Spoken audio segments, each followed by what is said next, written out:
Hello, everyone. Hopefully, all of the tech issues we had last week are a thing of the past. I say that and things will suddenly go wrong, but hopefully the microphone's working good. The camera's actually working today. My hair is everywhere, all over the place today, but it is what it is. We've got a bit more of a structured show today. I've got a few more topics I definitely want to talk about, so we're not just going to ramble aimlessly. And for the sake of everyone's sanity, including Andrew, who has to start and end the show, or likes to start and end the show at least, we're going to try and make sure that we keep it to around about an hour, because last week we went on for about an hour and 15 minutes, which was a bit too long for everybody. So, especially me, I got very hot and sweaty and warm. So, yeah, looking to try and keep the time down to more of a reasonable amount this week. Not too much crazy things have happened this week, so there's nothing There's nothing too crazy to go through. Obviously, the Blast groups is going on, or it's just finished, and now they're all flying to Lisbon to play the playoffs. I don't think there's anything too crazy there. Maybe FaZe Clan dropping out, but I suppose they lost to Spirit and Virtus Pro. Maybe the VP loss is a bit rough, but Spirit probably not too crazy. I think that's about the only major upset that could have maybe happened. But I mean, trying to get 6 teams out of these teams these days is quite tough. So yeah, I think everything's about normal. So jumping into my first topic, let's grab up the screen share because, as we all know, we have got. Oh, look at that. Wait, let's flip us over. There we go. Oh, they're both called me. Look at that. Okay, that's weird. Has not happened before. Will the Holzerk cigarette smoking routine come out smoking? Holzerk doesn't smoke cigarettes. Nobody on the team actually smokes cigarettes. We haven't had a single cigarette smoker on the team since we started this North American team. Actually, I think the only player we had who he vaped was Sonic when he subbed in for us back in 2023 for Dallas and the Blast Spring Finals. He vaped, but that's about it. So that's actually quite a big benefit. I've worked on teams before where players have smoked, and it's actually a really big time sink in between maps and in between matches when you have to go outside, smoke, and do all these things outside. It just takes up time. When are we getting sponsored by Diet Coke? I don't think we will be getting sponsored by Diet Coke anytime soon, but I mean, I'm sure everyone's out there trying to sell to Diet Coke, but I have a feeling they're probably not super interested in an esports sponsorship, but that's just a hunch. Coke Zero is infinitely better than Diet Coke, but let's focus on the topic at hand. I'm going to look to my left because it's on my second screen. I want to be able to see you guys and the thing, but so HLTV came up with a predictive, I guess it's a predictive model. It's not 100%. It's definitely not 100% correct, but it's a predictive model of the teams and the points they'll have going into the April 7th cutoff. There's a few things that could definitely change here. Notably, I think the main thing that could change is Astralis and VP may flip-flop up and down. And that's obviously quite a big one because this is the qualifiers and this is stage 2. And the reason these two can flip-flop around is, well, I'll show you. So HLT, Virtus Pro, let's start with them. If we go to their matches, you will, I actually prefer the stats page, hold on. You will notice, so all these teams that they've won against, it's quite important. It's the teams that they've won against. When they win these matches, they get head-to-head ELO. And technically, you can still benefit from these matches when they recalculate the rankings every match. These ELO numbers change ever so slightly. And you'll notice that they've got wins over Falcons, FaZe, and then, very importantly, us and Wildcard, and also Eternal Fire and G2. And the reason that's important is because you'll notice G2 are still to play matches. Eternal Fire still to play matches. So if they win their matches, they can become more valuable in the whole ranking system. And if they become more valuable in the ranking system, the value of VP's head-to-head against them for winning will become more valuable. And that's how VP overtook Astralis a few days ago, was because G2 won and Eternal Fire beat Na'Vi, and G2 beat the Mongols. So this could still change quite a bit. I also know that Astralis also have a lot of teams that are playing in upcoming tournaments, as far as I know, that they've won against. So FaZe are knocked out of Blast. Mongols are out of Blast. I don't think Big are playing anything. I don't think Mibba might be... No, Mibba are not playing the Astana qualifiers. I think Saw might have something. BetBoom definitely have the Yellow Compass qualifiers. I haven't seen Zero Tenacity in anything. I think OG still have some tournaments to play. I think they're in that Galaxy Battle thing. I think Paravision also have some tournaments to play. 500 also have some tournaments to play. So there's definitely teams for both of them that can earn them some more points. And with the gap only being 1 point, I think that is going to be a very interesting, interesting situation to watch unfold as all these Astana qualifiers and Yellow Compass and what else is there? Galaxy Battle. Like there's a bunch of these little events, I guess you call it. Also, this Bet Boom Land to Land. I mean, Paravision are in that, so they can earn points. This ends before the 7th. So Paravision for Australis, and then you've also got. I don't think MIBR are in this, so they should be fine from that. But certainly they've got Wildcard in the Astana qualifier. Wildcard playing with Stewie 2K. I can tell you this is not the lineup that they will be playing with. They will not be playing with this lineup. They will be playing with Stewie 2K, not for JBA. That was a misclick. But they will not be playing with this lineup. I don't think I'll mention who's being replaced, but it's not JBA. And then obviously you've got us in the Yellow Compass qualifier, which is here. So this Yellow Compass qualifier, we're playing in this, and that will be a big points earner for us as well. So I'm very curious to see who ends up getting this slot. It's essentially completely out of Virtus Pro and Astralis' hands. They are just letting sort of Jesus take the wheel, and I feel like that must be a nerve-wracking 2 weeks or how many days is it? It's nearly 2 weeks. It's like 12 days. 12 days of just sitting back and waiting. So that's going to be very interesting.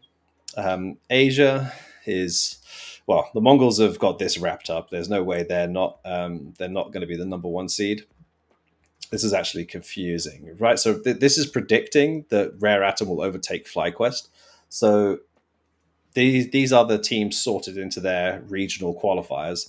So it's not necessarily sorted by rank, though, because Eruption have more points than Rooster, but because Eruption are in the Asia MRQ, they don't get in, even though they have more points than a team in the Oceanic MRQ. So, take that with a bit of a pinch of salt. But I think the main thing that's important here is FlyQuest.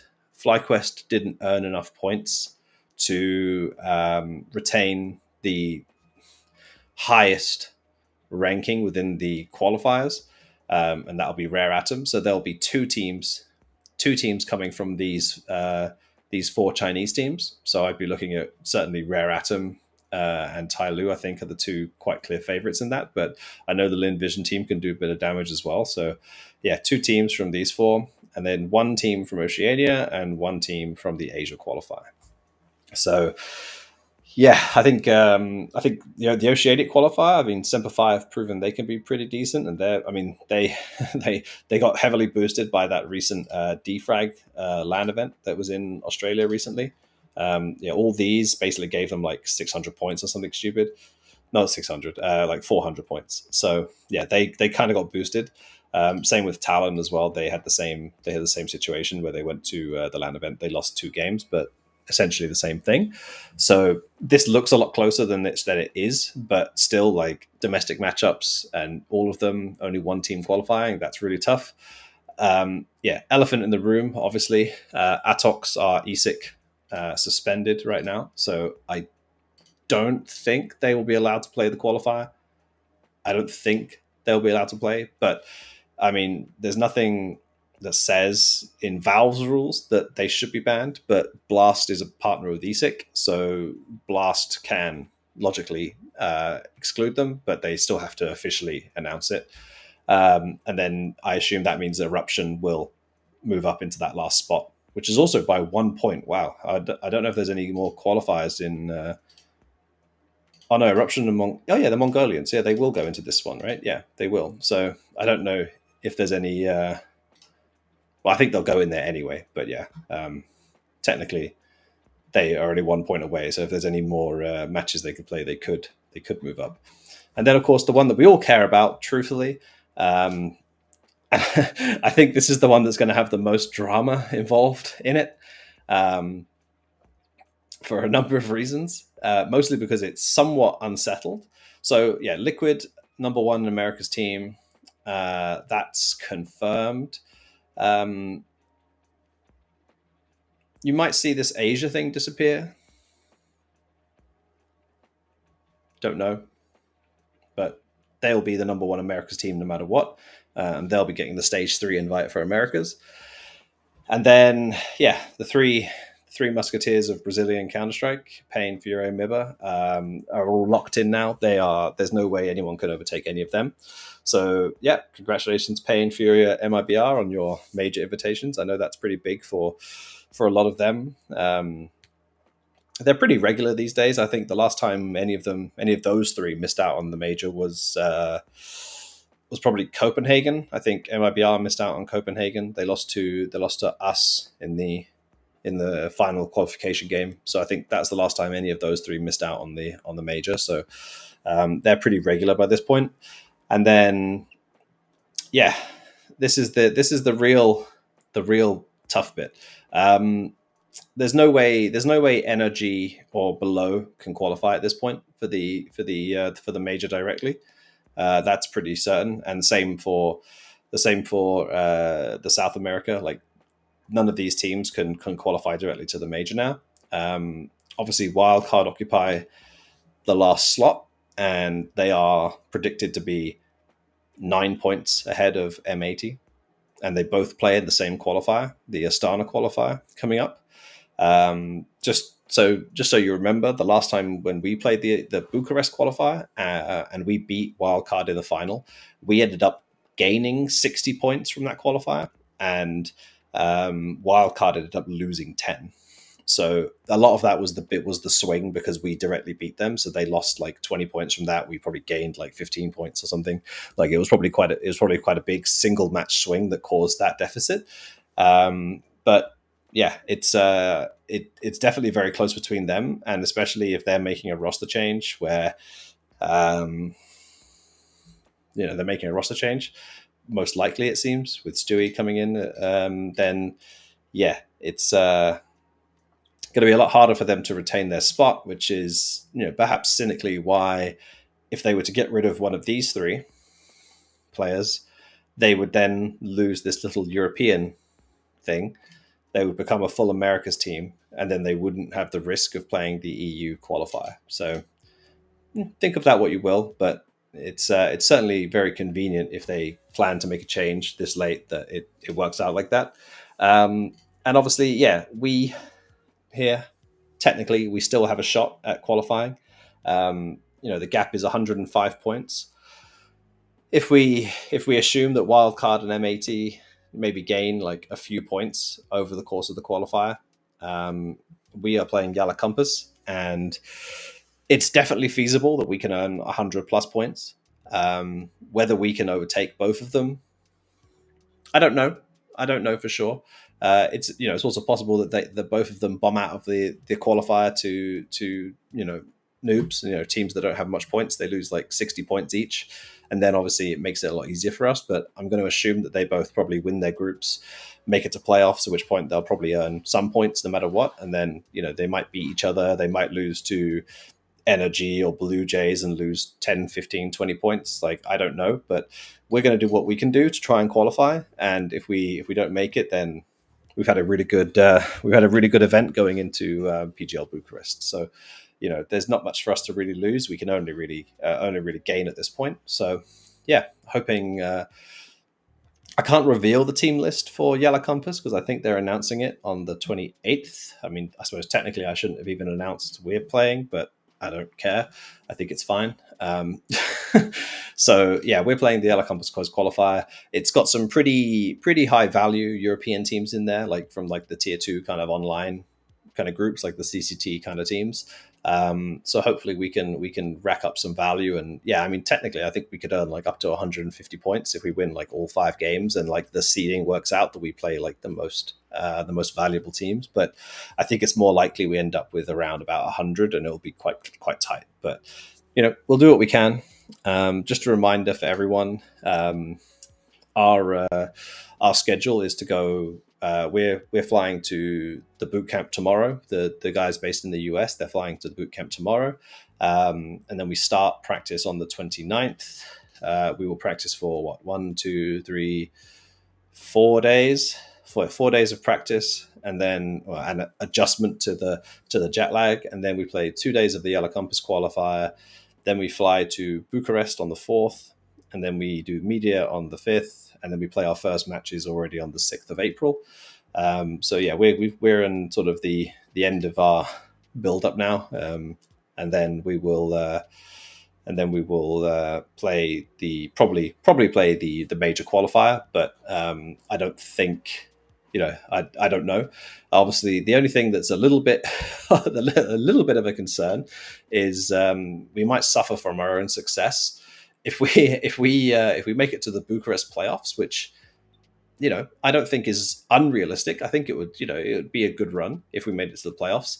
Obviously, that would then delay us flying back to the US by 1 to 3 days, depending on how far we go.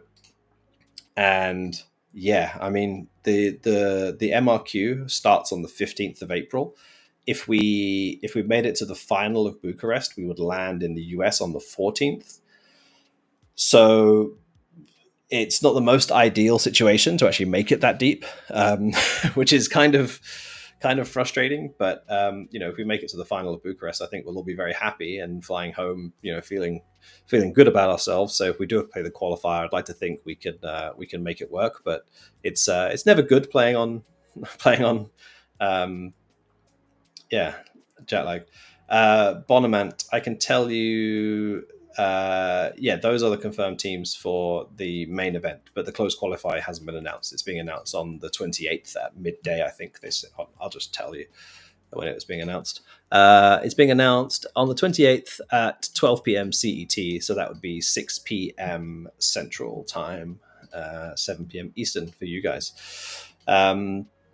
This is a nice shirt, Cole Amy's. You can buy it at shop.cole.gg, I think, or just go to complexity.gg and you'll find the shop right there. I'm not American, I'm British, so this is kind of blasphemy, to be honest. Like, I really shouldn't be wearing this, but it was the first Complexity shirt that was on the top of the pile, so that's the one I'm wearing today.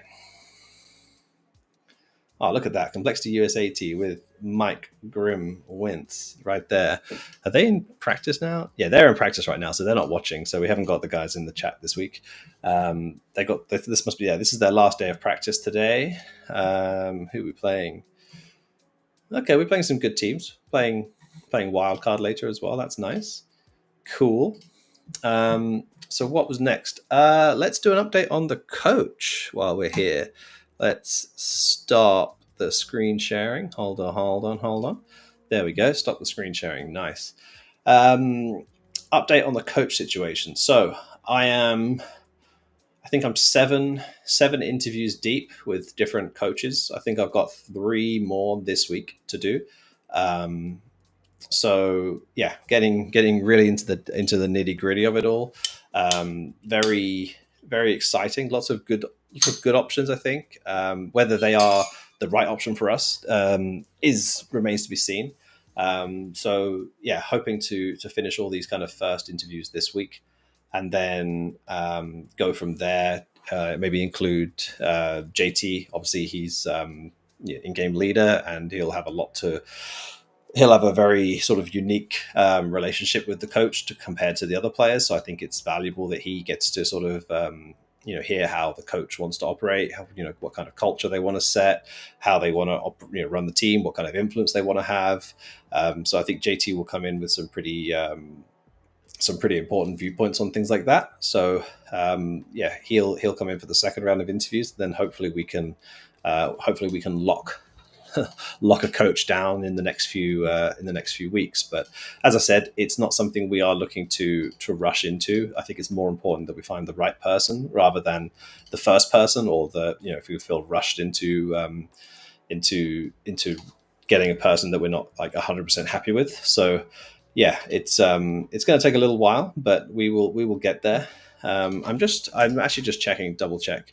So I just double checked the the coach for PGL Bucharest has to be locked in by tomorrow. So guess it's very, very likely that I will probably be the coach for Bucharest, simply because at the moment there isn't anyone else. And that's not ideal, but at the same time, I think that if we think about the whole situation we're in for the next few weeks, it's actually not the worst situation to be in, because we cannot use a coach for the major qualifier anyway. So playing Bucharest without a coach will essentially just be practice for the major qualifier. We'll be in the same situation as we would be. So it's it's getting used to that situation, not having someone being able to take a timeout and give it extra input. Getting used to that, I think, is pretty valuable. It's the same way we played the Bucharest qualifier a few weeks ago. Coaches weren't allowed in that either. So and I need to check. Actually, we haven't received a rule book. We haven't received a rule book for the Yellow Compass qualifier yet. So we still need to establish what whether a coach can be used there. So we will figure that out. But I think it's highly likely that we won't have a coach for Bucharest. I'm not sure of the value of just bringing in someone for one day, to do, stand behind the team and talk to them without having a full understanding of our strategic outlook, how the guys want to play. I think it doesn't provide that much value to us. So I think just sort of going as we are right now is going to be the best way forward. But yeah, looking to get a coach locked in the next few weeks. Whether it lines up with any of our events, I don't know. It's not, like I said, it's not something that we're desperately looking to desperately looking to have just for the sake of having it. So yeah, more updates hopefully next week. Speaking of next week, this is episode 3 right now. Next week will be episode 4, and I will be at the boot camp next week based on the schedule. I'll be at the boot camp next week with the 3 United States guys. So we'll be with Grim, Sixy, and Nix. I think depending on the match schedule we get, I'm just checking the match schedule now. If we don't play the very last match of the schedule for that day, then it is very likely that we can have at least one of the guys, if not all of them, on the show next week. So that might be the first guest appearance from 1, 2, or 3 of all the US players on the team, as they'll all be at the boot camp together. So yeah, let me know who the most exciting person is, and I'll make them know. I'll let them know it was a popularity contest and that 2 of them lost. But yeah, we'll try and get one of those guys on next week, at least one, if not more than one. And we'll do it live from the boot camp, as long as we're not in the wrong match and we're not playing at the same time. So yeah, that'll be fun for next week. That'll be episode 4. So I guess I don't know what that'll be, what the subject of that will be, but it'll be something. Maybe it'll be the qualifier itself. Also looking to get some content filmed next week with the guys. Going to try and get some fun interview things. So if you've got any ideas of things you'd like to have the guys do or answer questions for, or just generally what can we put in front of a camera and ask them questions about, then send them over to me or to Scott Cole. I think he's in the Twitch chat, or on the Discord. The Discord's a really good place to send stuff like that. And you can also the Discord, I think it's complexity.gg/Discord. I think that takes you to our Discord. So if you go into there, or is it not that? It's discord.gg/complexity. That's right. Discord.gg/complexity. Also, there's a QR code at the top right. I've just been pointed out. If you scan that QR code, you'll also go to our Discord. If you head into the hashtag CS chat, I'm in there every day, way more than I probably should be, but I'm in there every day. Throw me questions. Let me know what you want to do, what content ideas would be fun, and we'll try and get things filmed. Ultimately, we make this content for you guys. It's not for us. So it's what you guys find interesting. So I'm happy to try and get anything done that is valuable to you guys. So that's the general plan we've got for the next few weeks. Bootcamp, Yala Campus, Bucharest, maybe the MRQ. And then obviously a few weeks after that, we will have Fragadelphia in Vegas. Looking forward to getting all the guys into the States and playing on LAN, racking up those LAN wins for the VRS. It's definitely not an abuse of the system. It's working as intended. So, yeah, that's us for the next few weeks. What else did I have on my list of stuff? I've lost my list. I've really breezed through the MRQ thing that I thought would take a lot longer than normal. So actually, I do have one more thing to explain on the whole MRQ thing, because I think it's quite valuable that people understand why this whole system is happening. So let's just jump back into that, because this is actually a VRS. Is actually a VRS podcast, just masquerading as not a VRS podcast. So, picture in picture, that was not the button I wanted to press. Oh, I know why that didn't work. Because this wasn't enabled. Look at that. There we go. Sweet. Can I make that bigger? No. I want that bigger. There we go. Look at that. So, just to try and explain a bit more about the reason why, let's just do it with us because we can, about the reason why the team's values can go up and down. Actually, let's do it with Astralis and Virtus Pro, because they're the two most interesting ones. So, Virtus Pro, as you can see, this is all their matches they played up until this is from the 3rd of March, so this is an outdated ranking, but it's still relevant because actually it includes the wins against both us and Wildcard, which are quite interesting. So these are from PGL Cluj Napoca. That's not how it's pronounced, which is why I always call it PGL Cluj. So the basic part of the ranking you can see here is these 4 pillars. So the bounty offered is basically the prize money that your team has earned, and you can see that at the very bottom. This is the part that calculates the bounty offered. So you can see that it basically takes the 5th highest team, which is this team here. Whoever the 5th highest has this much prize money, and it divides the two together and tells you that you are a 3rd apparently, and then it scales it using this curve function, and then the output of that is 0.675. So that's the bounty offered. And then the bounty collected is, you can see here, is based on the team that you beat, how much value they have. So you can see we didn't give them much value compared to Wildcard. So I guess technically we can go in and see what those two differences are, because why not? So at the time, we were apparently giving them, 0.3, so 0.09. And Wildcard, how did that scroll down so far? And Wildcard were probably a bit more than that. So they were, 58,000. So not that much for either of us. So we weren't super valuable teams for Virtus Pro to beat, at least not at the time. We may become more valuable as time goes on. Sorry, I was looking at VP, wasn't I? VP. Cool. So bounty collected is basically all of these sort of added up. So this was a big one. They beat G2, who were worth a whole 1. So that's quite important. And then they add all these up, and then they scale it and do some funny math. Don't need to explain that too much. And it becomes this number. Same thing for opponent network, which is basically the sum of the opponents that you've beaten and the opponents that they've beaten. So this basically says that like Wildcard have beaten a lot of different teams, and we haven't.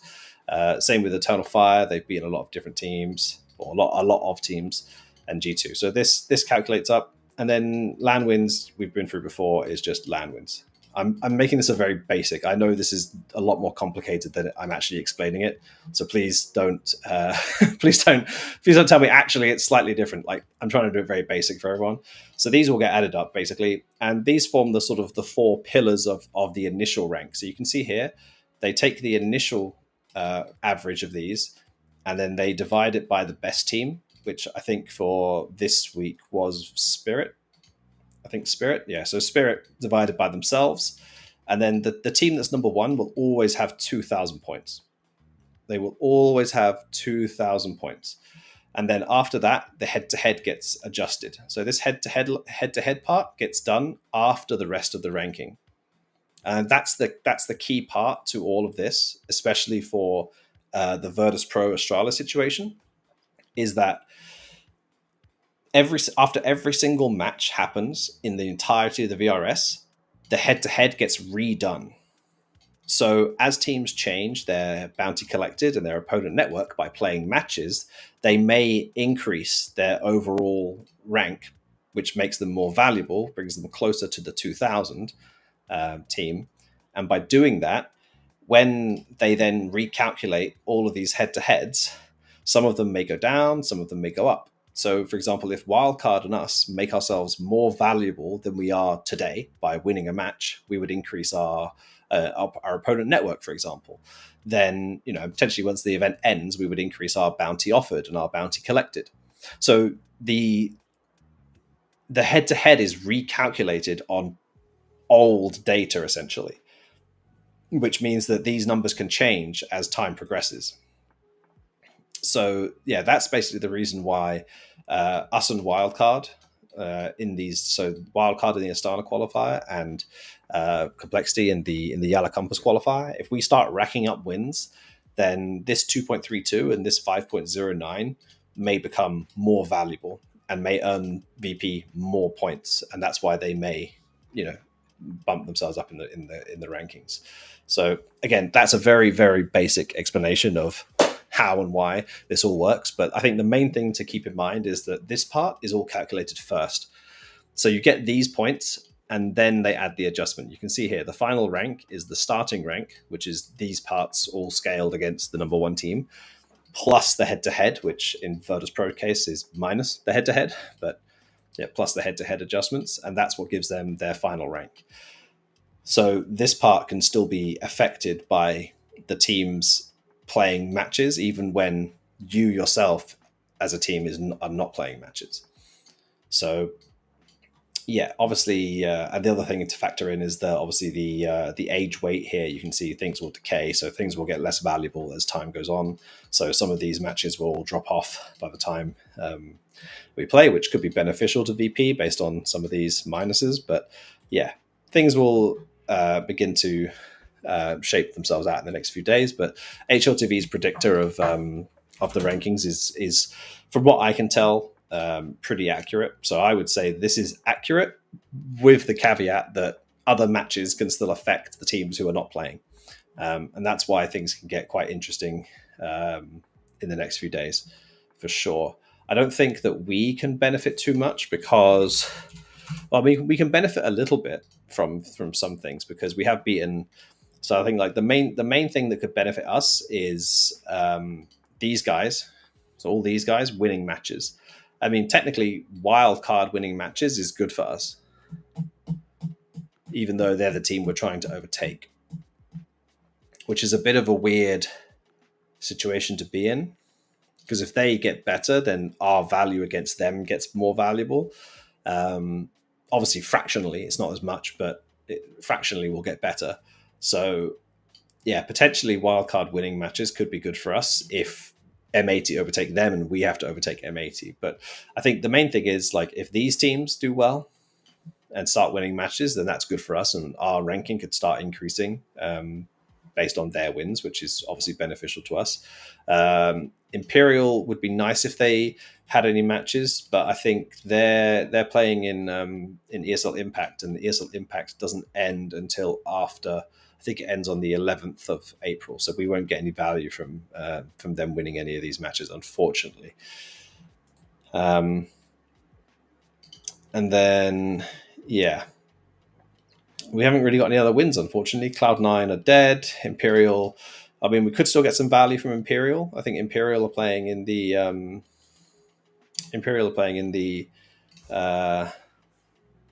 South American qualifier, so we could get some value from Imperial, and oddly, we can get value from M80 as well. So, yeah, we're in a bit of a sticky situation where the two teams that we need to lose points are also a way we can get. So Imperial playing ECL. Unfortunately, ECL doesn't end until like May. So Yeah, unfortunately, the both of the ECLs will not be counted for this current cycle, because you can see here they all end on the 11th of May.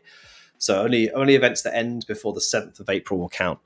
So basically, it's all the Astana qualifiers across all the different regions, um, which I didn't know there was. How can there be so many? Is there like a? Oh, okay. So there is an Asia qualifier, which is, yeah, okay. Man, this must be like the worst ping qualifier in the world. Like, how can Oceania play against China, rest of Asia, and Middle East? Ugh. Yeah, so Slove, there's yeah, all the kind of, well, there's 24 teams in this qualifier that doesn't include liquid and doesn't include complexity. So if you're a relevant enough team, you should already be in this qualifier. So yeah, pretty much every single ECL and most of the advanced teams should be represented in here. So I'm a massive Aether Marsborn. If Marsborn can knock out M80, Mythic Flom, my guy. You need to get into this match and send these guys down here somewhere. Flom, you got to do it for me, brother. Who's in Vagrant? And these guys. One of you two knock M80 down here. Unless Northern Cossacks can. Okay, they don't even have a fifth. No, they're not going to do it. And then who's in Wildcards group? FlyQuest Red. Come on, Munira, Goose Breeder. You got to do it for us. I feel like this group is way weaker than this group. Maybe I'm crazy. These are the number 2 seed in that group. I suppose that's how it works. Yeah, I mean, they should have the easiest group because they're the number 1 seed. So let's have a look. Blue Jays. So Blue Jays doing good is good for us. So if they can just sneak through this whole group, that would be fantastic. Yeah, I think this, like, when these guys, I mean, Fisher College are no pushovers. Like, these guys are pretty decent. We played them in some scrims. Like, they're not terrible by any means. So like, they could actually give Getting Info a pretty good run for their money. I heard that Semphis is going to be coaching Getting Info. That's the rumor I've heard. But yeah, this team is definitely going to give Blue Jays a run for their money, I think. And then, whoa, how did that happen? How are Party Astronauts the 8th best team in their group? Did they lose all their VRS points? I know they've lost a lot of players. Like, do they still have? Yeah, Fang is on Getting Info now. So Energy and Nouns, I suppose that's the big 2 teams, and then yeah, Party Astronauts must have been the 8th seed. Interesting. Wait, where are Chill Guys? Are Chill Guys not playing, or did I just miss them? Chill Guys aren't playing. Oh no, they're like the number 1 team we needed to do well because we beat them twice. Oh well, okay, it's all over for us. I didn't realize that they weren't playing. That's disappointing. Maybe they've all got school or something. Oh well, that's disappointing. But I guess we need to put things on our own hands anyway. We can't just rely on other teams. But yeah, Aether, I think we played these guys in the first game last time. So if they can win some games, that's good for us. And then Blue Jays, basically, they're the 2 teams. Did I see Take Flight anywhere? Take Flight playing? No, Take Flight aren't playing either. Did Chill Guys? Did they have to play the qualifiers?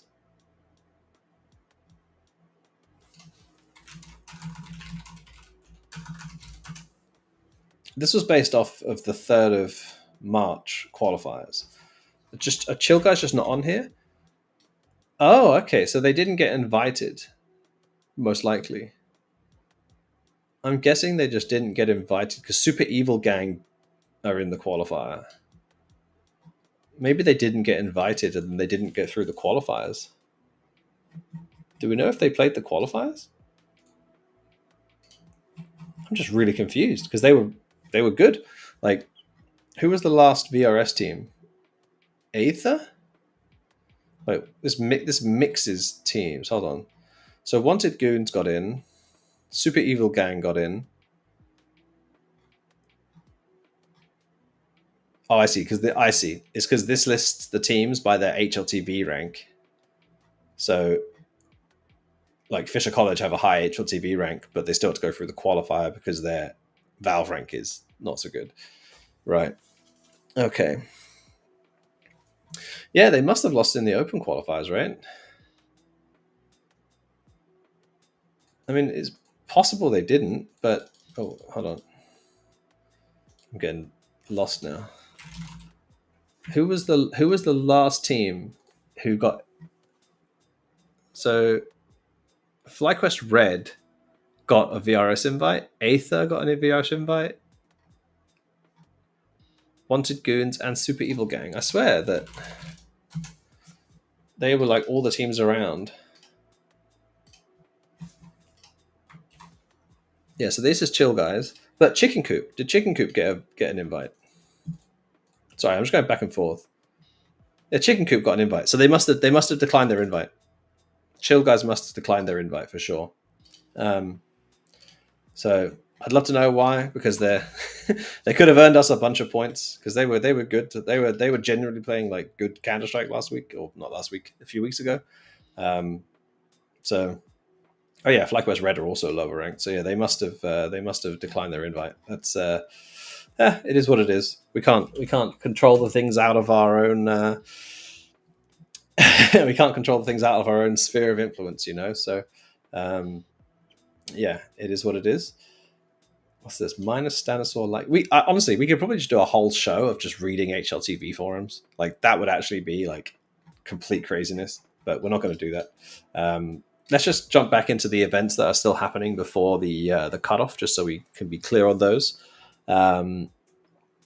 Yeah, so all of the Astana qualifiers are all confirmed. Anything that ends before April 7th will be included. So yeah, all of these. Good to note that PGL Bucharest, even though it starts beforehand, will not be included. None of the matches will be included. Obviously, Melbourne, Monterrey, no. This one's a big one. This Mesa Pro Series, because as far as I know, this only includes Mongolian teams potentially. I think it's like a Mongolian only event. I think Liquipedia has a better outlook of what that looks like, but yeah, I think it only potentially includes Mongolian teams, which yeah, will be an interesting one because it's LAN only as well. So it's they aren't called Chill Guys anymore. They're called LFO4. Does that mean they're in the qualifier then?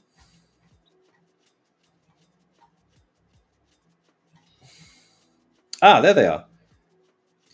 Thank you, Brazy Man 1. Thank you, Brazy Man 1. That is very helpful to know. Okay, so LFO4 are in the qualifier. They're going to play against the winner of, or the loser of, or whatever. They're going to play in this bracket here. I'm actually not sure that's necessarily good for us because NRG might be the team that we need to step up and beat Wildcard and M80 in the playoffs. So maybe they can sneak some wins, and then NRG can do like a lower bracket run and not beat them once or something. It's kind of messed up. Like we were in the same situation where if you win all these matches and you get to this match, you lose one match and you get eliminated, whereas the team that comes from the lower bracket can lose one match and they can qualify. Like this match is played so poorly in so many tournaments. Like I think the best example, I'm going to switch to Dota for now because that's not TI. Where's TI? Oh, tier 1. Like the best example is TI because like they do it all the time where they play this match as a single best of 5 and you get no head start. So like I think it was 2022, no, one of these, a team just came straight from the lower bracket. So PSG LGD lost 0 best of 3s, gets no head start in the final. It's just a straight best of 5, and they lose $13 million. Like that is just crazy to me. Like how is this not a double best of 3? It's only one extra map potentially. Like it's guaranteed one more map, and it's potentially only one extra map.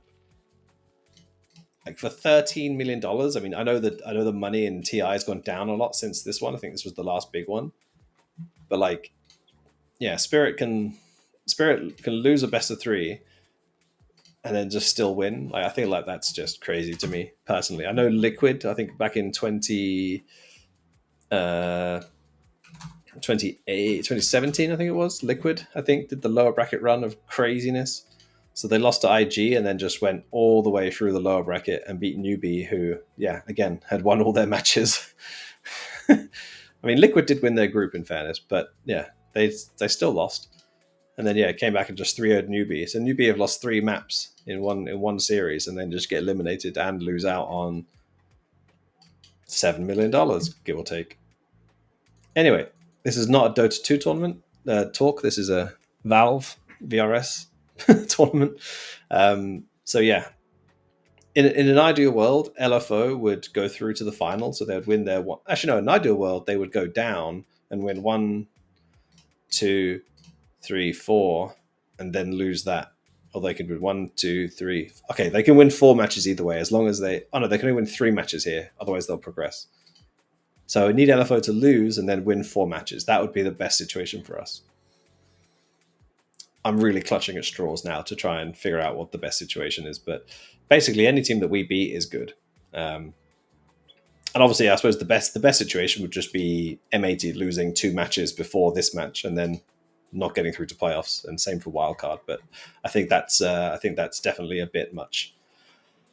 But we'll see. It's as I said, we can't control it. It's just something that, hypothetically, what would be the best situation? That would be the best situation for us. But I think a lot of those outcomes are quite unlikely. But if you don't will it into existence, it will never become a thing, right? So desperately trying to will it into existence, and we will see.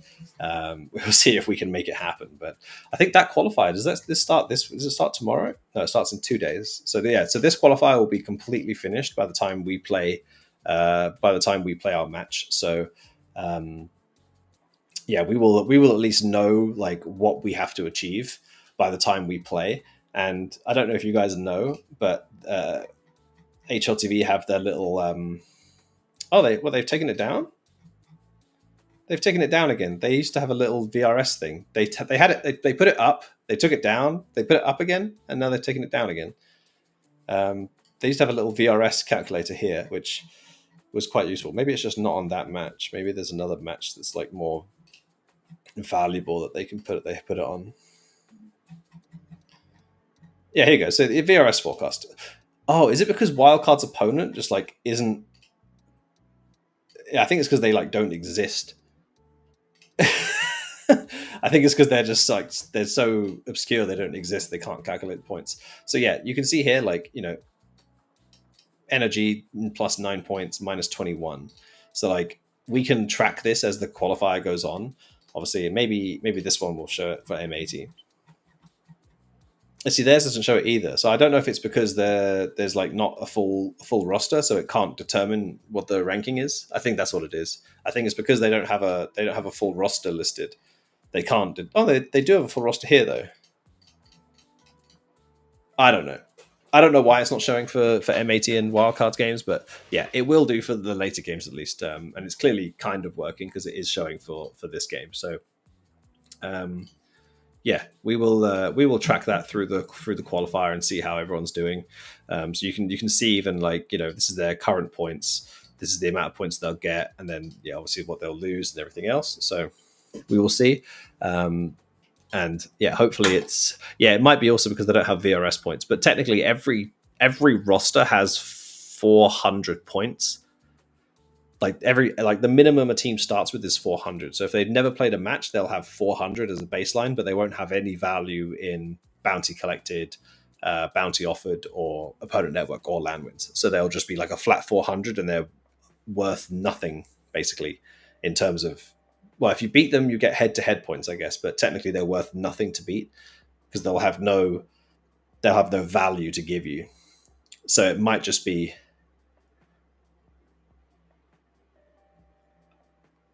Yeah, 400 is the minimum. You can actually see this. Screw it. Let's dive into the code while we're here. We're already getting quite deep into this. So if you go into the model and then go to, I think it's in the main. No, it's not. It's in the team one. So you can see. No, it's not in the team one. It's uh here it is. So you can see here. This sets the maximum and minimum for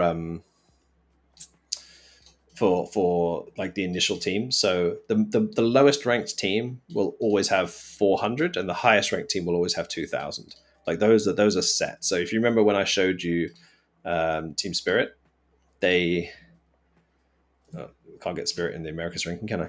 They have the 2,000, so they start with the 2,000 because they were the number one team. So technically, somewhere, you couldn't make it up if you tried, could you? You could not make it up if you tried. Okay, an unranked team always offers points. You're right, because they'll have one match played when they calc for own network. That's true. Yeah, because as soon as they play that match, they'll be worth something. Team USA is the worst team. Are they? They actually are the worst team. They might not be the only team, but they are one of the worst teams. They are one of the worst teams. That's okay. That's not too bad.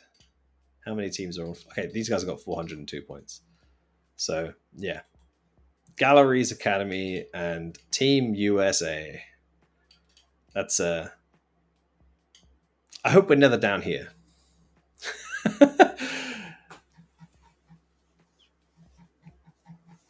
But yeah, essentially, an unranked team will always have 400 points, and they will offer something in terms of network, because when they play a match, they get themselves on the ranking. So yeah, they'll offer something. Um, Not much, admittedly, but something. But I don't think that's why they're not offering matches, not offering points in these matches on HLTV. I think that's just like a it's not ongoing, is it? It's all events. I think that's just like a bug with their implementation of it, because it clearly is working for the other matches. So I think it's something to do with the teams themselves. Yeah, so this is all working for the other teams. And yeah, it's as you can see, like when the teams are quite far away in Elo, the point swings can be quite significant. So, I mean, the best thing that for us to happen would be for like Wildcard to lose this first match, because that's probably like a -35, like straight off the bat, which would be very very helpful for us. But I somehow doubt it. Doubt it will ever happen. But yeah, we'll see. All right, we're getting close to the hour mark, so I'm going to try and wrap things up here. Tried not to make it about VRS, but annoyingly, everything that's worth talking about this week is about VRS. At least worth talking about that I can talk about, because there's things going on. I think this is going to be a very fun week for everyone. There's definitely things going on in the background, but obviously I can't talk about everything, or I don't want to necessarily share other people's information without wow, there's a lot of matches happening today and tomorrow. Holy wow. So many matches. Yeah, I don't want to talk about other people's stuff, so it's yeah, we'll leave it for that. I just saw Jambo had a big game, and is wow, yeah, that's an upgrade on Bermilov at least. Jambo's had a good game there. Damn, you don't see this every day. Oh, thanks.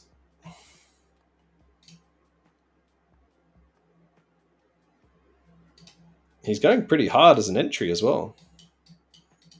Like I think Blame F gets a bit too much shit sometimes. This is first kills. Like, aside from having a bad time against Farvan, like, he's fucking smashing entries, bro. Like, I think Blame F gets a lot of shit that he doesn't necessarily deserve. Obviously, Jambo's also cracked on it, but like, Crims isn't really entering apart from against this one guy. Fear's not really doing too much. Like, dude, he's entering a lot. That's probably why he's dying. Well, actually, it's not why he's dying, because he's only died 6 times. It's just a very weird anomaly. His rating is still good. He's having good impact. He's just not managed to get the kills. But yeah, Jambo might just be the guy. But according to supposedly he cost 500,000, which 500,000 is a lot of money for one single player these days. So yeah, I yeah, it's a lot of money. It's a lot of money to spend on one player. Um, whether that player is going to drive you back to success and qualify you for multiple majors, so, maybe it's worth it. But to be honest, like right now, the majors, at least a lot, like the general trend is the money is going down. So it's almost not even, you're not even getting that much value from qualifying for the majors. So it's it's definitely questionable whether the investment is worth it for something like that. And then I think getting yourselves into the revenue shares from sort of the ESL and Blast ecosystems is also, it's a really steep investment, I think, to try and get yourselves into those positions. You've got to really be like making top placements in like every single event you attend, and you've got to attend lots of those events from both those organizers, like back to back to back. It's yeah, unless you're already up there, I think it's very hard to justify making huge investments to get there. I think the only way you can really justify it is by sort of organically grinding your way up there, within your own means, and sort of trying to achieve it slowly. I don't think there's a quick fix or a big investment you can make to get there. So yeah, I wish Fnatic all the best. I wouldn't spend that much money on a player, but maybe they'll prove me wrong. Well, we'll have to see. Um, yeah. Okay. So let's do like 5-10 minutes of viewer questions if there are any, and then we will we'll wrap this up. Try and keep it short but sweet for an hour. And if there's no questions, I'll just log off and consider it that I've explained everything so well that you guys had no reason to ask any questions. So fire away. Otherwise, I will consider it a good job done, and I'll head off and get some beauty sleep or play Diablo. I'm not sure. One of the two.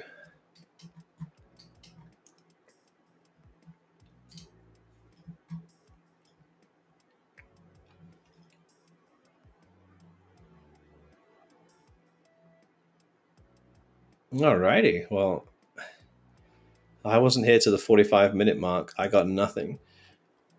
Well, thanks, Bunny. You can always go back and watch the VOD. Alternatively, if you head over to the YouTube streams, which are, I don't actually know what our YouTube is. Is it? Do we have /complexity? No, we don't have /complexity. Do we have /complexity gaming? We do have youtube.com/complexity gaming. If you head on over there right now to the live stream for that, you can just rewind the stream and you can just watch it in your own time whenever you want to. Here we go. Are Valve giving any indication about adjustments to this post major? Can you explain what this is quickly? I'll move on quickly while I go forward. When Sonic decided to come back and sign for Wildcard, did we ever consider him since he knows JT? No, we didn't. I think there's a pretty simple reason for that. One, he he very clearly stated when we had him for the IM Dallas and Blast Blast Spring finals. He was a full-time student. We actually basically took him out of school for like 3 weeks. And like after every scrim, after every match, he would like jump on his laptop, like go into his lectures. He'd watch all the VODs back of his lectures. Like he was a full-time student. He was retired. And I kept joking to him. I was like, hey, you could just be our sub. And he just said like, I'm retired, bro. I'm retired. Like I'm not playing. And yeah, obviously, yeah, he came back to Wildcard. When did they sign their team? Like, was it like middle of last year? No, it's like the end of last year. They did like a roster shuffle, right? It was like the old Forsaken roster, and then the boss, was it the boss roster? Like Cryptic and those guys, right? They went out, and then they brought in Stan, JBA, and Sonic from the Forsaken roster. And yeah, obviously that's a few months later. I think he was still a student at that point. I don't think he was like full time.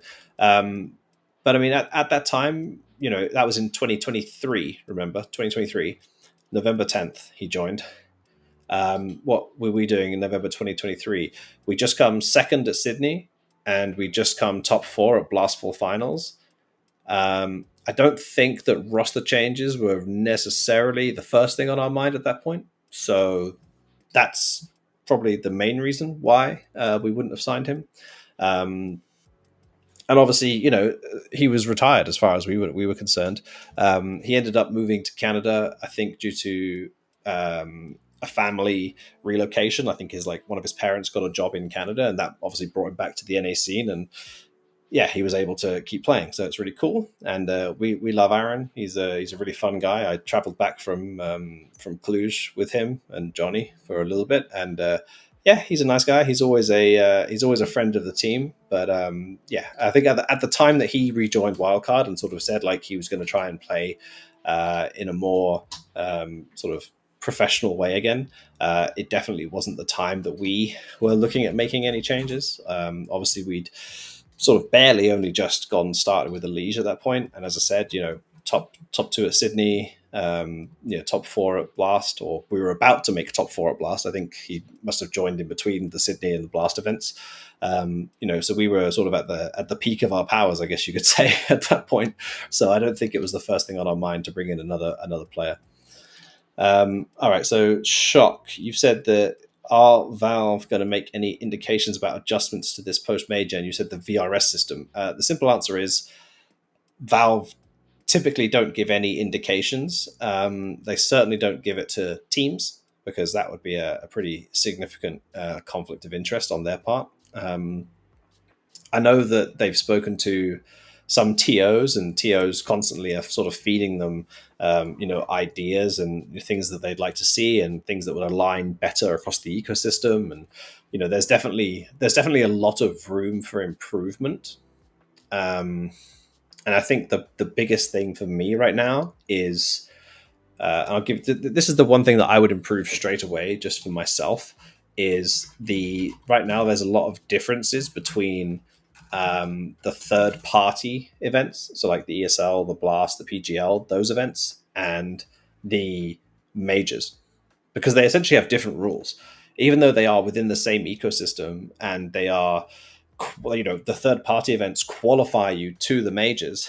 They have completely different rules, which means that teams can sort of slither in between the cracks and play events that to qualify them for the majors that they wouldn't be able to play under the major eligibility, for example. And that's based on like regions and nationalities and things like that. So there's definitely room for improvement. I don't think Valve would ever tell a team or tell teams ahead of time, what they're planning to do, because that would be a pretty major issue. Like, if I'd known, for example, about, at the start of the year, they added that rule in that said that if you have like no majority of your roster being from one country, then you would always play the qualifier in the region of like majority. So like if you had two Europeans and two Americans, and you were qualified for the qualifiers of the major in both regions, like wildcard or potentially going to be, then you would play the highest ranked one, which would be the European ones.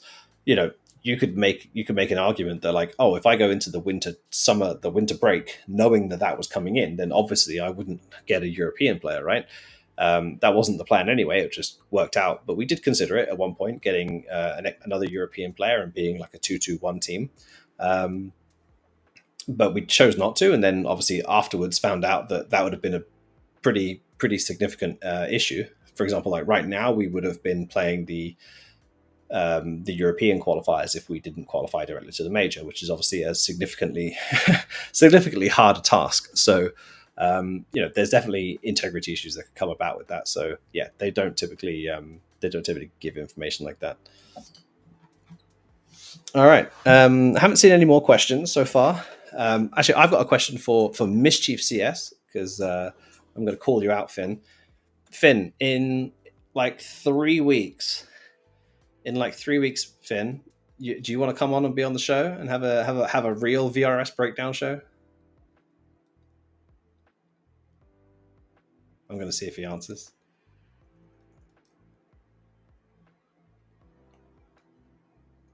Ooh. He's gone into hiding now. He was all happy to talk when it was about VRS, and now he's disappeared. All right, Mischief says he'll expose VRS for all its flaws. All right, okay, so guys, put that in your calendars. Once I'm back from Bucharest, and okay, one of the shows is going to clash with the major qualifier potentially, or be on the day of the major qualifier. So we'll see. But pencil that in for like mid to late April. We're going to do a VRS flaws show here. Me and Finn. It'll be the most boring thing you've seen in your life, but it'll be there. Um, so be there or be square. Okay, I'm just going to throw this up. It's not a question, but can you make Halzek start doing DM and gym? He'll be a top 1 player. He is already working quite a lot on his health. He's not in the gym. I'll say that much. He's not in the gym. But if you've noticed in the past few sort of like 7 months or so, he's lost a lot of weight. Like he's gone from like a 2XL to an L almost in like shirt size. So he's working on his health, like certainly more through diet than anything else. He's definitely eating a lot more healthy, and that's been a big thing for him. So, lots of props for him. It's really not easy to shift weight sometimes, especially with the schedule that we have and the travel we have and the lack of availability of nutritious, high quality foods. Certainly, in some countries it's next to impossible to get those kind of things delivered. So yeah, I think he's doing a great job at sort of being a more healthy and active guy, and he just needs to just to keep at it. But it's entirely self motivated from his perspective. So gotta give him the kudos for that. Here we go. Terminator 49. Something I always wondered, before we signed Halzek, did we consider letting Grim Orp? I know I know we spoke about it a lot because we really were trying to figure out the best, how do you say, like the best constellation of players at that time. There was a lot of movement. Obviously, we benched Junior going into that summer break. During that summer break, we also had a lot of interest in we had interest in Fang and Floppy from EG. They were interested in both Fang and Floppy from my memory. We at that time said that we weren't willing to deal with a trade for Floppy, but we could be interested in getting a trade for Fang if we could find a player to replace him. So as far as I know, they actually agreed terms with each other. So like he agreed terms with EG. He was ready to go. So basically rested on us bringing in a rifle to replace Fang and an AWP to replace Junior. And we were obviously with JT being South African, that would mean that we could bring in like one European player and still have one North American player, to be like 3 North American players, 1 South African, 1 European. So we were exploring lots of different options. None of them, as far as I know, were Grim AWPing. There was one where JT could have AWPed, sort of MSL style, but that was not preferable for anyone involved. But there was definitely lots of constellations where potentially we brought in like a European rifler and then went for a North American AWPer still. But ultimately, in our search for all that, we basically determined that the most important role that we could get for like an import player was the AWP. The North American AWPing talent pool wasn't good back then. It's arguably still not that great now. I'd still say that like Junior and OC are still the best 2 AWPers in North America, which is what they were at the time. OC was on Liquid, Junior was with us. So yeah, obviously OC at that time was unavailable and Junior we just benched. So it was basically we had to get a European AWPer in, and that basically meant that Fang was irreplaceable. Like Fang was still the best rifle we could play with in North America. So we ended up not making that change at all and just bringing in Holzek. So I'm comfortable talking about that now because it's like 3 years ago. Not going to hurt anyone involved, I don't think. So yeah, no, Grim was not considered on the AWP, but we certainly considered a lot of other AWP players and riflers and everything else. What is your elo? Hold on, let's have a look.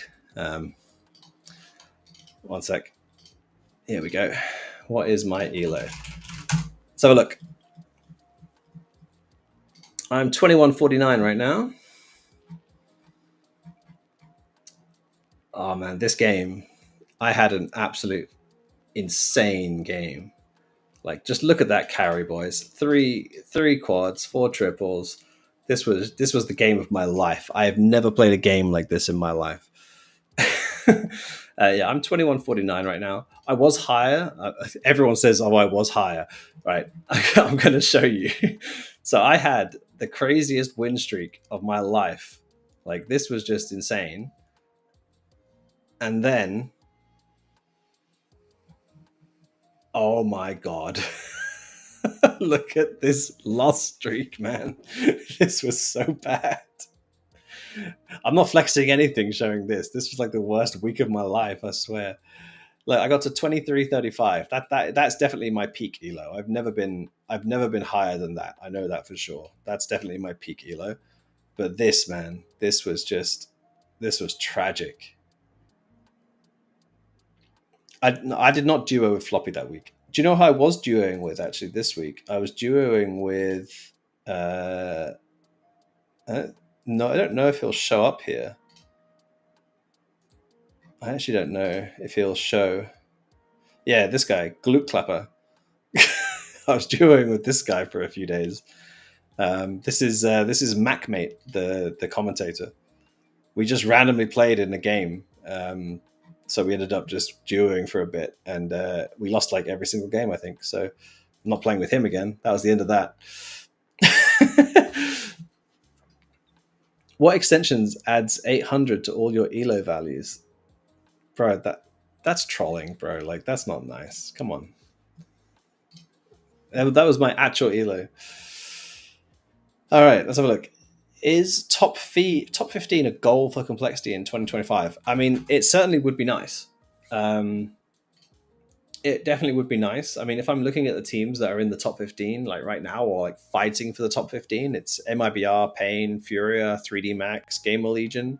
Like, that's like 17 to 13. I'd like to think we can get there. I'd like to think we can get there this year.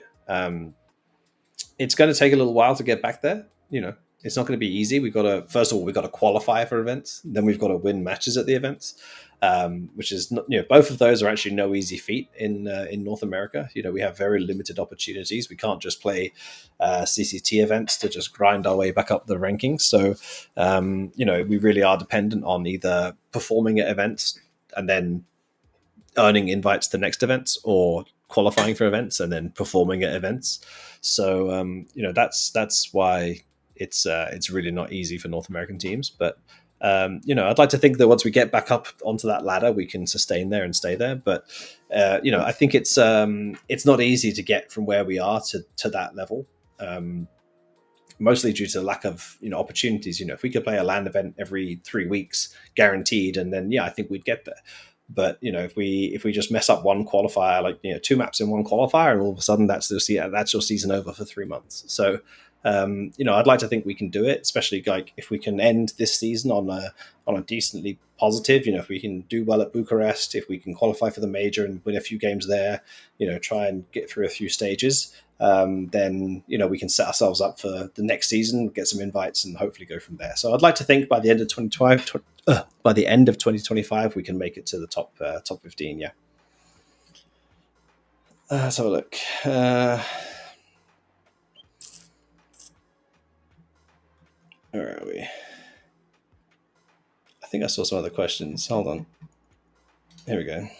Oh wow, this is a big one from Juba. As a GM, do you keep tabs of some of the up and coming talent, or really only once the team starts to think roster changes will be needed? If you do keep tabs, any interesting names you're watching? Well, I'm not going to reveal the names because everyone else will start watching them too. But I mean, I'm going to be honest. Like, I think for the most part, the up and coming talent kind of shows themselves. So most teams are already quite aware of the players and who's coming through, and I don't think there's too much. Too much hidden gems, so to speak. I think Europe definitely has a lot more has a lot more diversity, and players can come up kind of within like a local ecosystem, within the Danish scene or something, and may not break out on the European scene, but might kind of make their breakout by switching from a domestic team to a European team, like a sort of global team, if that makes sense. But yeah, we definitely try and keep up with. What I'd say is we don't necessarily try and keep up with up and coming talent as much as we work on making sure that we have a progression plan in place. And that is not as easy as it seems, because you never know what all the moving parts are going to be. But, we always try and make sure we think like, oh, in the next 6 months, in the next year, we know that these players' contracts are expiring, so they may be available, so we can maybe make changes, or we have our own players' contracts expiring, so we have to be aware of the players that we need to replace, and try and focus on making sure we have a succession plan in place, progression, succession, whichever one you want to use, in place to replace that player. So, I'd say that you don't necessarily go into every single transfer window with like 5 players in each of the 5 roles, because some players are not going to be replaced that transfer window or anything like that. But yeah, we generally try and keep like a general list of players in mind for each kind of position, and depending on the situation, whether we think we can make an upgrade, or whether with contract expiring, or people want to buy our players. It's it's definitely a fluid thing. But yeah, we're definitely keeping tabs on players, but I wouldn't necessarily limit it to up and coming players.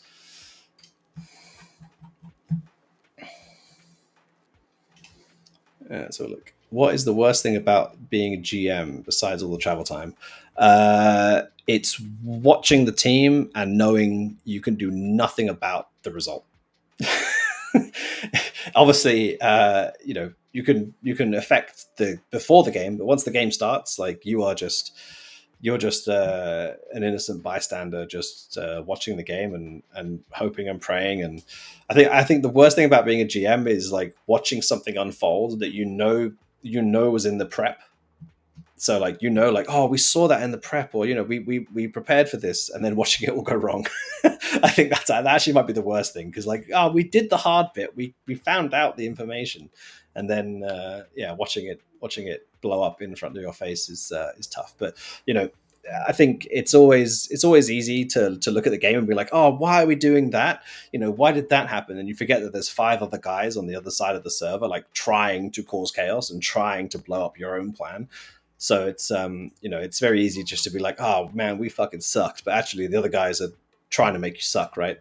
So yeah, it's the hardest part is definitely watching the games, because yeah, you're just helpless, and it's not easy. In the unfortunate case that a qualified team is unable to attend Austin, do you know how the slot is awarded? VRS or MRQ status? I would say that, from my memory, is a pretty significant hole in the rulebook.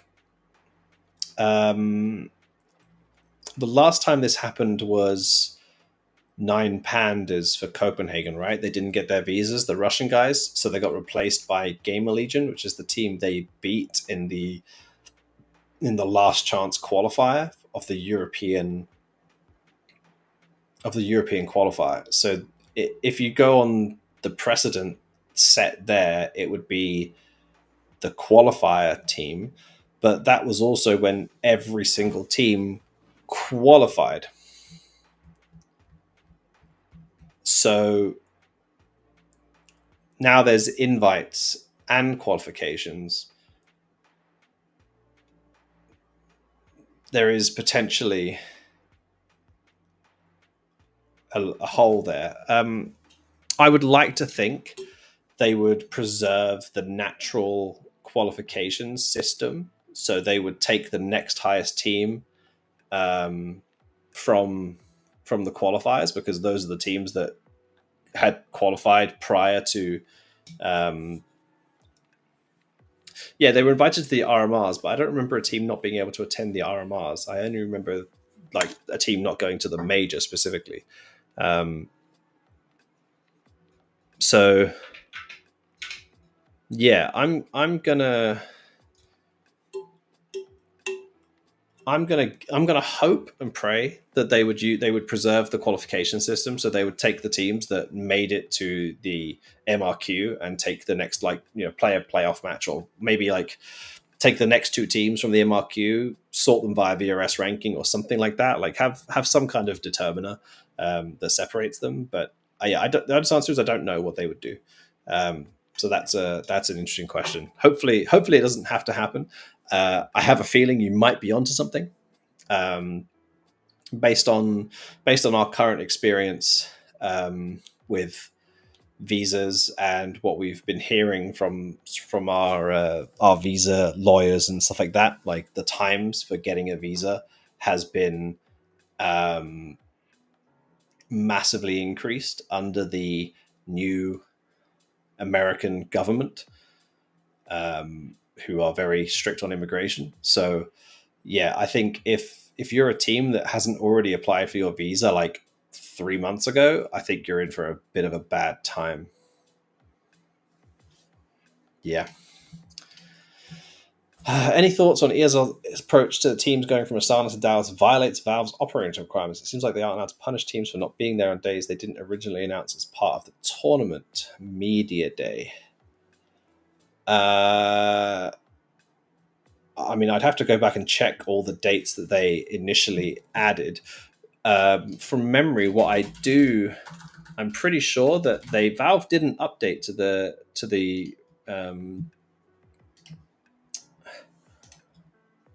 Valve didn't update to the invitation requirements today to account for that, if I recall correctly. Yeah, here comes the screen share back again in the GitHub. Here's the joke. Yeah, so they added this. So it says tournament date shall mean the entire period spanning from its start date to an end date, and includes all days in which rosters could be required to be present, e.g. for matches, media, meetings, or other tournament-related activities. So they just added this. They just added this today. So what I don't know is when ESL... I mean, we can go check. When ESL announced their... This is not the right ESL Pro Tour website. This is the old one. Here we go. ESL Mega Events. That's a new one. Is this even what I want? Yeah, it is. When did they announce it? It was like September last year, right? They had to all announce everything. No, still... Oh, wow. They did a lot of announcements. Is it this one? Or is it... Didn't they have to announce by... Oh, no, they were late, right? ESL were late. So they announced 19th to the 25th. Is that the media day? 19th? So the 19th is a Monday. So typically the Dallas media day was on the 18th. So you might be right. Yeah, typically the Dallas media day was on the Sunday. So technically they didn't announce them having to be there for media day, but it would be included now if they do include the media day. So yeah, maybe ESL messed up. Maybe ESL messed up on that slightly by not including it, but it's also possible that they didn't know they had to include that and they thought they just had to include the match dates. So yeah, that might just be a little quirk of the system, and obviously now it's accounted for, and I'm sure Valve are telling TOs to account for the entire time they need to be there from arrival day until the end day. So I'm sure we might see some small date shifts happen. I don't think it violates the operating requirements at all. because when the teams accept the invite, they're specifically told. I can't show you an email because I'm pretty sure it would be a breaking confidentiality thing. But that ESL are probably the best in the space at like being extremely diligent with like announcing all the dates, getting all the information, at least at the tier one level. I can't speak for like ECL and advanced and the ESEA leagues, things like that. But like at the tier one level, like ESL are by far the best at having like as much information as possible, like up to front, like up front with you, like all the dates, like very clear laid out in the invite, like what you're accepting, when you need to be here, when you need to be there, whatever it is. So it would have been very clear in the invite that they wouldn't have been able to make it in time.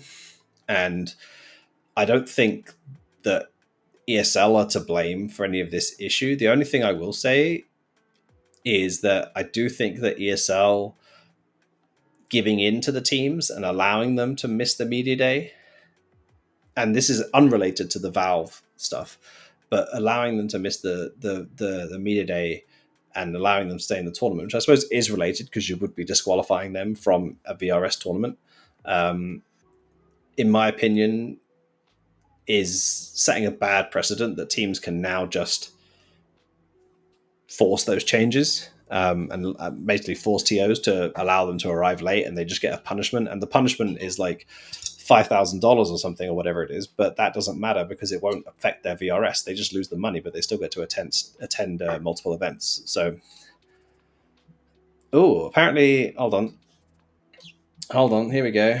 They just announced it. They haven't said anything. All they've said is he's playing the qualifier, basically.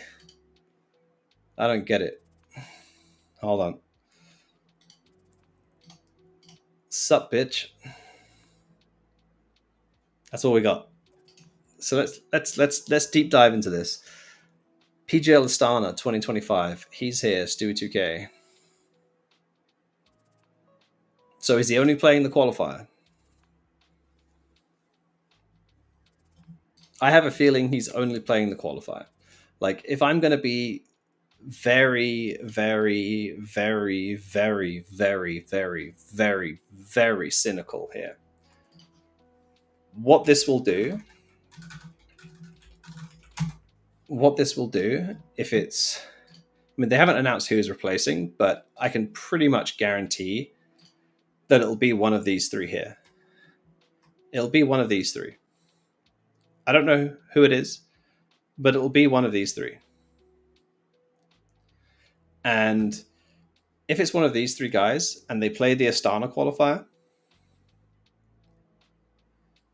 he said he's standing in for VRS points and it's FaZe on stream. So he's not standing in for VRS points. He's standing in for FaZe.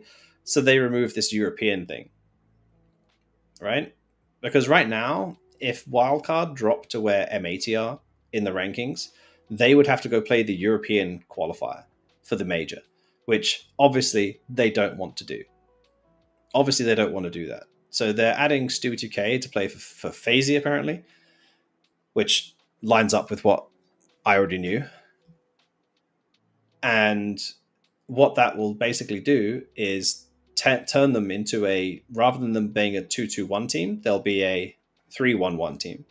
So then this European logo will go. So even if they drop down to here by not performing well in the Astana qualifier, then they will just play the North America. They'll play the North American qualifier like it's nothing.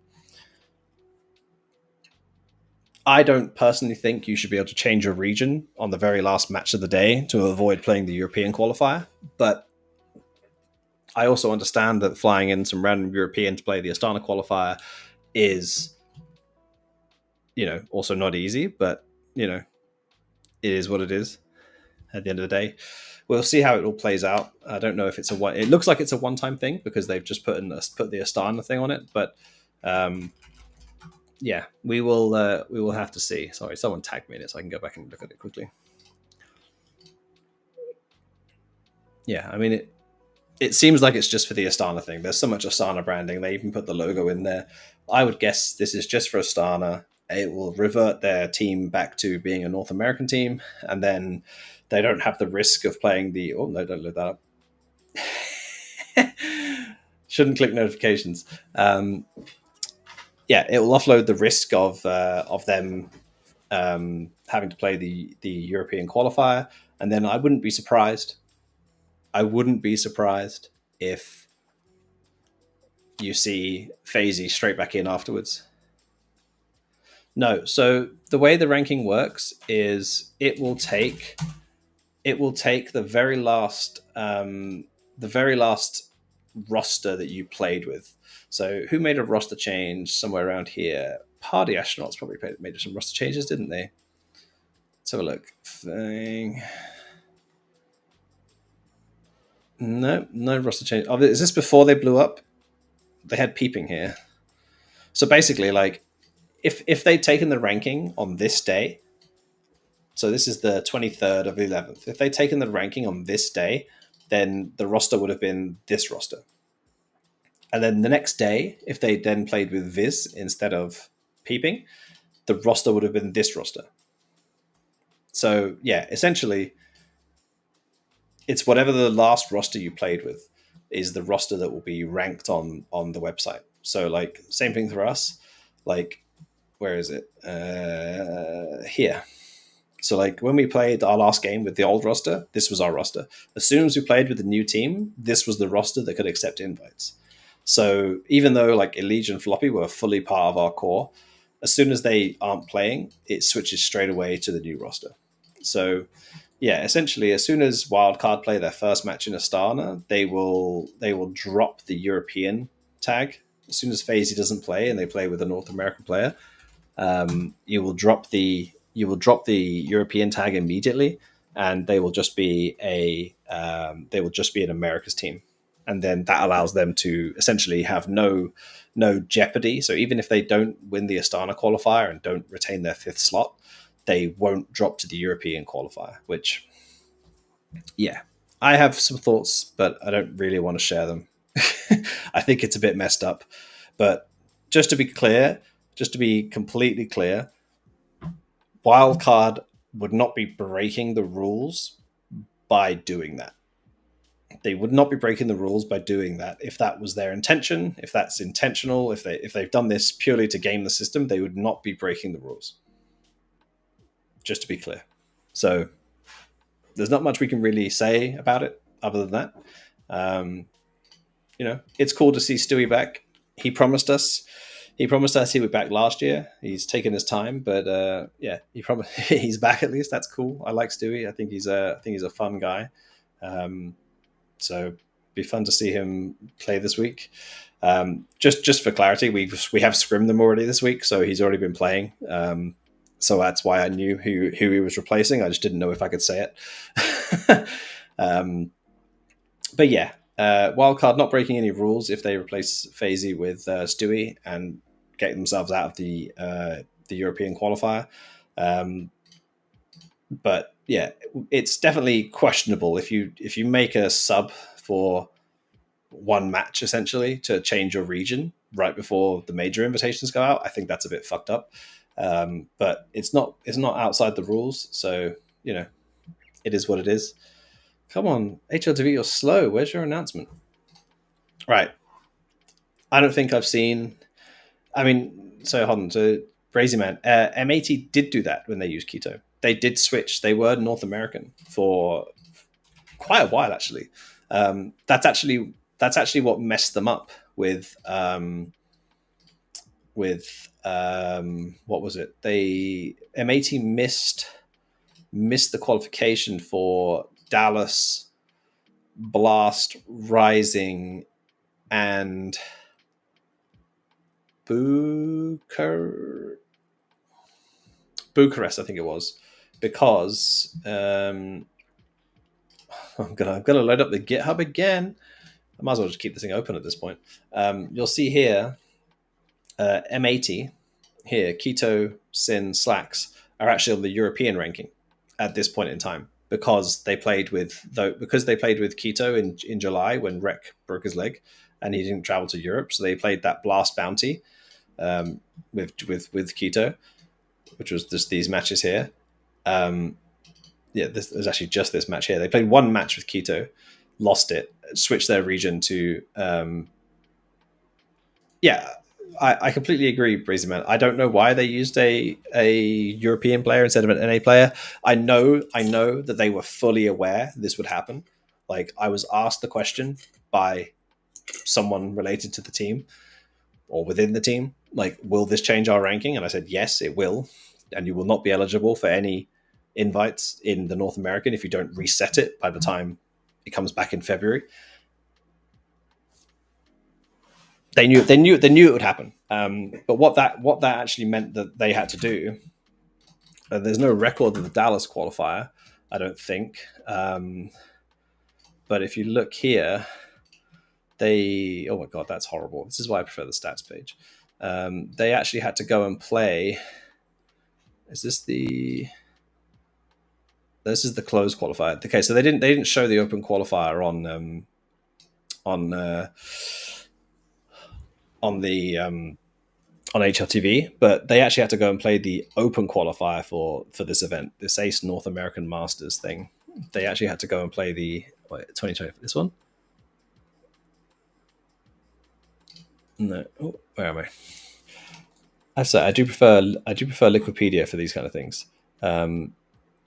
Yeah, so they had to qualify. Sorry, yeah, they had to play to qualify via the closed qualifier, which they had to then qualify through the open qualifier, just to make it all nice and awkward. Yeah, so MAT did know that. What tournament? Sorry, I'm just being asked by the producer if we need to make a 2-hour time slot for the show. I didn't realize 40 minutes had passed. This is the last question. Last question. What tournament were you aware of Nick's? Yeah, definitely. Definitely him having a bit more of a breakout with Nouns definitely elevated him for us. You know, this little breakout here he had with Nouns towards the end of the season. But actually, if you go back and look, like him in this is CCT. I'm looking for ECL. Where's his ECL? Oh my god, where's his ECL games? This must be an ECL game, right? Oh, I'm looking for the here we go. There's these BO2s. So ECL, like he's actually playing pretty good in ECL. Like obviously, you know, against the big teams where lag were getting smashed out, he was having a bit of trouble. But like considering where they finished in ECL that season, he massively outperformed like his team where he should have been, right? Because like lag got kind of fucked, right? Like lag got pretty destroyed. So for him to actually have such good performances, considering they lost 22 matches, I mean, I don't know how many of those are forfeits. Are any of them forfeits? None of them were forfeits. So yeah, they played 28 matches and he had like really good performances. And that was his first season in ECL. He came up from advanced up before that. So like he was on a pretty good trajectory anyway, which is what sort of made him aware to us. And then obviously going from there to like you can see here, like this is him going through like advanced into ECL. And then obviously his adaptation to tier 1 has been a bit rough. But like the progression he's had while like steadily playing against better players and then has also been steadily improving was the potential that we saw in him to come to us and make that step up. Now, obviously, stepping up from your first season in ECL in North America to playing against VP, Eternal Fire, Liquid, Mongols, VP is quite tough. So give him the benefit of the doubt. I think I even saw him in the chat recently. Give him the benefit of the doubt. He's working hard, he's improving. So yeah, there's multiple events, but certainly the Mythic Coal League and also Frigate Cargo and those other events like brought him to our attention for sure. Yeah. When did teams scrim? We are scrimming, I think, right now actually, or in 10 minutes. I think we're scrimming quite early these days. I feel like. Actually, no. Today's quite late. Today we're scrimming 5 p.m. Central, so that's quite late for us. Usually we start at like 3 p.m. Central, which in NA is pretty late, pretty early. Sorry. In Europe, we would typically scrim like I think we'd usually meet up around like 11, first scrim at like 12 or 1, usually 1, I think. So usually we scrim sort of like afternoon, which is also matches up where most of our match times would be. Like I think there's only a few events where we'd start matches at like 10 a.m. Most other times, like the first match would be at 12, second match would be like 3 or 4, third match would be at 7, kind of, 7 or 8. You kind of get the picture. So we try and scrim when we would also play our matches to try and sort of get used to being in that kind of schedule.